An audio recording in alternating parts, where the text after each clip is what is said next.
A goal is not to get in life, it's to grow.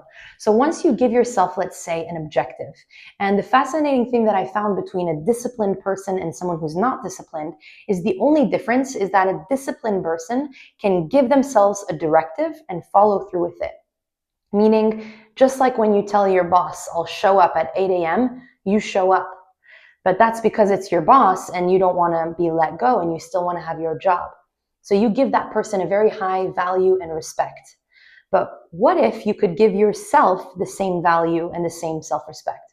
And you say, when I, finish work today, or when I want to go do this task, I actually complete it and I do it. That is a disciplined person. And when I had my time in the Air Force, I actually used to look at the word discipline as a negative thing. And once I found that actually discipline is the highest form of self-love, because if you're not disciplined, you are going to be like a slave to your emotions. You're going to do things when you're feeling like it, and you're not going to do them when you're not feeling like it. But a disciplined person does things no matter what. They do things when they say they're going to do them. And what I found is that the more that you really start to love yourself and appreciate yourself, you start to strive to reach for the things that you want. And that means taking risk. Because if you really look at it, the people that don't take risks in their lives, they're the people that don't fail. And failure has been such a thing that people look at as a negative thing. But failure is actually very positive because it means that you tried. It means that you failed and you learned something.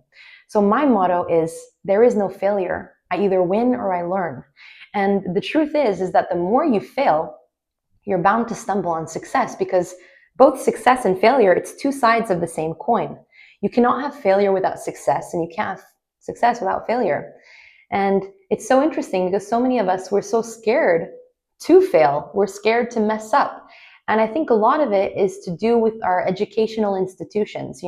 Growing up, I went to a public school, and I think I was so scared, especially growing up, to make a mistake, even raising my hand. And the way that we're taught, it's not very much to collaborate.